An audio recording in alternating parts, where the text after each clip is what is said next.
Rent control એક્ટની જોગવાઈઓનો ભંગ ન થયો હોય તો માત્ર મકાન માલિકની ઈચ્છાથી ભાડુઆત પાસેથી મિલકત ખાલી કરાવી શકાય નહીં.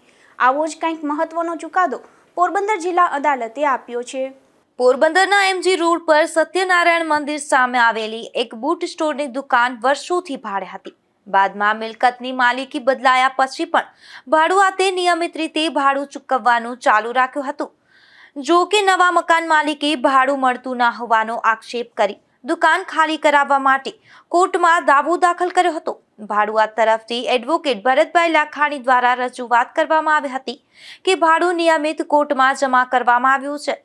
દુકાનનો ઉપયોગ યથાવત ચાલુ છે અને રેન્ટ કંટ્રોલ એક્ટની કોઈ જોગવાઈનો ભંગ થયો નથી. ત્યારે નીચલી અદાલતે ભાડુઆતની તરફેણમાં ચુકાદો આપ્યા બાદ મકાન માલિકે જિલ્લા અદાલતમાં અપીલ કરી હતી, જેની સુનાવણી દરમિયાન ભાડુઆતના વારસદારો દ્વારા પણ કાયદાકીય દલીલો રજૂ કરવામાં આવી હતી. ત્યારે પોરબંદરના જિલ્લા ન્યાયાધીશે રેકોર્ડ પરના પુરાવા અને કાયદાકીય જોગવાઈઓને ધ્યાનમાં લઈ મકાન માલિકની અપીલ ફગાવી દીધી હતી. અદાલતે સ્પષ્ટ કર્યું કે રેન્ટ કંટ્રોલ એક્ટની જોગવાઈઓનો ભંગ ન થયો હોય તો ભાડુઆતને મિલકત ખાલી કરાવવા માટે પૂરતો કાનૂની આધાર બનતો નથી. નિપુલ પોપટ સાથે અશોક થાનકી, ગુજરાત ન્યૂઝ, પોરબંદર.